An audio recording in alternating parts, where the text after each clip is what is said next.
when I was We have looking seen for the ambulance-like vehicles that the honorables and pads, good Samaritans have you given know, to you the had communities. And who we put want the to pads in the establish, we bus? want to know whether these are actual The red bus. ambulances or they're just Here, normal these vehicles clothes that are pads, moving on the example roads. pads. Julius, he is going to give us what an actual ambulance needs to look like and the equipment in it. Yes, Julius? Hello, this is a Type C ambulance. This is one of the many ambulances we have. Yes. This one can deal with critical care patients. Mm-hmm. An ambulance is supposed to have very many compartments Yes, yes. that can deal with different levels of care. Mm-hmm. So in this ambulance, we have a vent, Yes. we have a suction unit, Mm-hmm. we have a patient monitor. Okay. This is called a life pack. So life packs are they are the best when it comes to pre-hospital care. Okay. This machine can pace, can shock. If somebody has had a cardiac arrest, we can shock them back into rhythm. Okay, okay. If we don't use that, then we can use pads,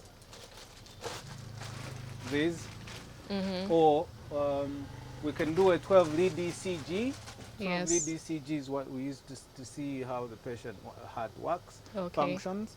It has all the medications we need Yes. and all the other accessories we need. Mm-hmm. This is the lock and key. Okay. So there are medicines that have to be under lock. That, Okay. in pharmacies, we would say controlled medications. Mm-hmm. This here we have the airway key. This Yes. is for intubation. If somebody can't breathe, then we can intubate them. Okay. So it's supposed to have, this is for circulation. If for ladies, Yes. where you find they have gone into shock and you can't access their veins. So Okay. you have to drill into their bone marrow in order to give them to give them either fluids or blood. Okay. So if you can't find a vein, then you have to go in. This is called an IO, intraosseous. Yes. So you drill either here or here, and Okay. you can go into. Okay. Yeah. So this is for stabilization. People have had neck injuries, Yes. collars. This is a splint for people who have broken limbs. This is for a neck, Yes. for the neck collars. Okay. This is for bandages. Mm-hmm. We have dressing here, Yes. and then we have bands. People get banned from home. Okay. We don't, here in Uganda we like using gel. Yes. I mean, sorry, we use gauze. Okay. So, but there's specific things we use when somebody's banned. One of them is this. It's ban specific. It's called a ban shield. So you Okay. put this on. You open it. It has a sponge inside with gel. Yes. It's a healing gel. Yes. So yes. when you put it on your body, you don't get blisters. You get something like this. I applied it on my after getting burnt. You'll get Okay. a black skin, Yes. but you'll not get the blisters. So it works very easy. So usually when we come, we'll give you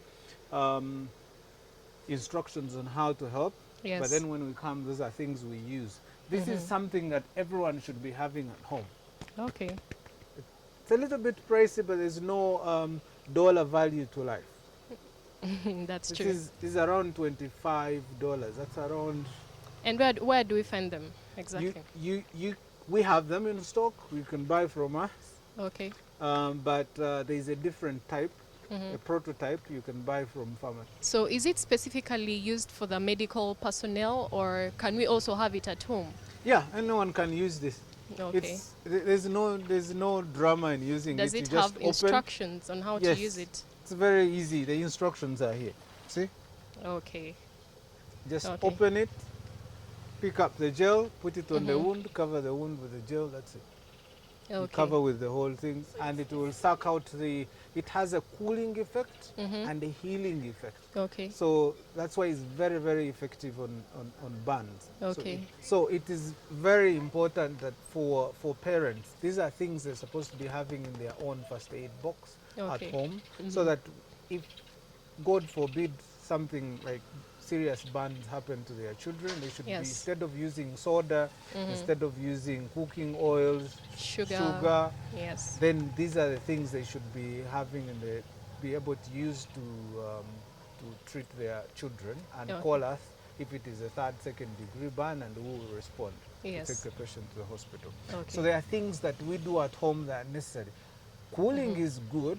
If someone is burnt, Yes. you can, you don't put it, you put it on the tap, but you don't put it directly where the wound is. Okay. You put it a few centimeters off the wound and you let the water run Okay. on the tap. From the tap, it runs over the wound. That's a cooling effect.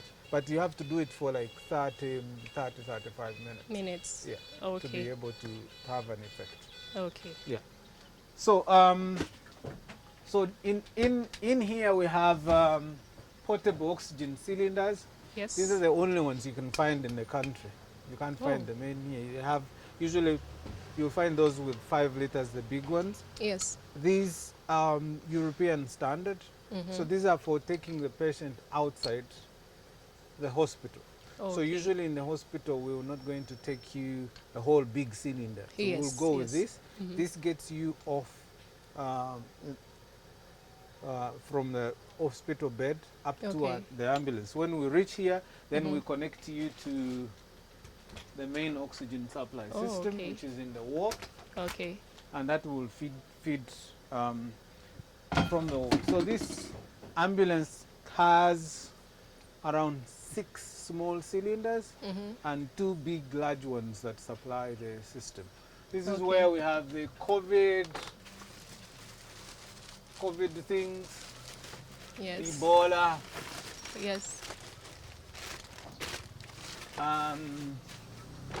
So this ambulance also has, it's called negative and positive pressure. It's the same function. So if we need power, it has around 7, I think Yes. 7 power points where we can tap power if we need to. This is our sanitizing place. Okay.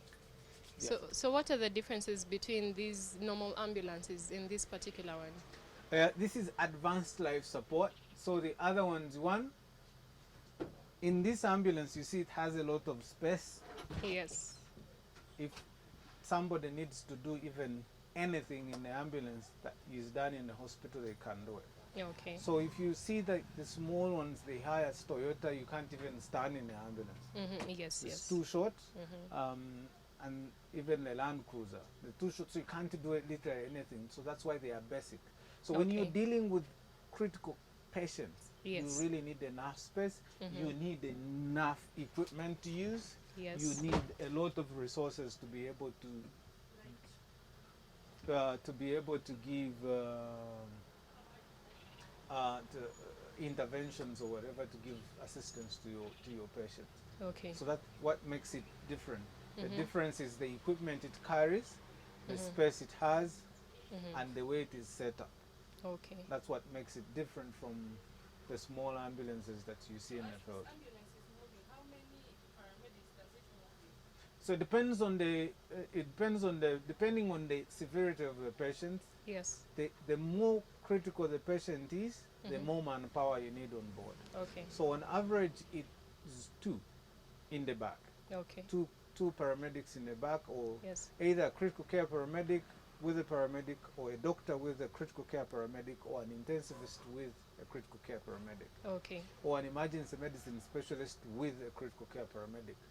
But if we're if you're dealing with a basic life support Yes. Yes. patient, then 1 paramedic is enough.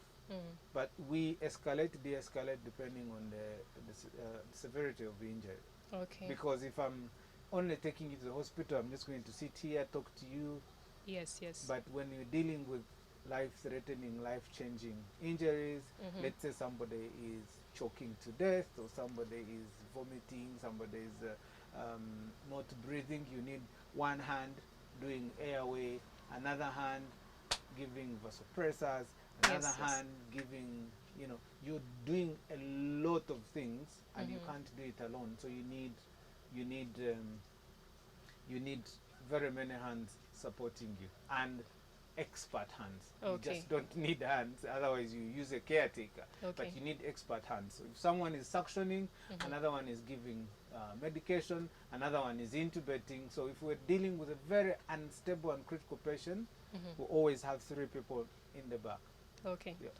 We have the scoop stretcher. So if somebody cannot move, then we have to scoop them off the ground, especially when they are like trauma patients, those who have had falls. So this is a spine board. It's for people who have spine injuries. And this is an evacuation chair. So this one can get somebody from upstairs. It works like a military tank. So this one helps to get injured patients from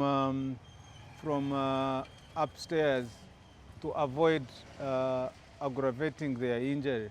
So if you can't lift someone, then you put them on this, and it can go over stairs. Turns into a wheelchair, then goes on stairs. It turns an evacuation chair, and it's very easy to get somebody from 5th, 7th floor and get them on ground without aggravating their injury, rather than carrying them in your hands or on your back. But this can strap them and get them off stairs. So this is what we use to evacuate patients when they are very injured and they are in a storage building. As you can see the difference, this is a basic life support.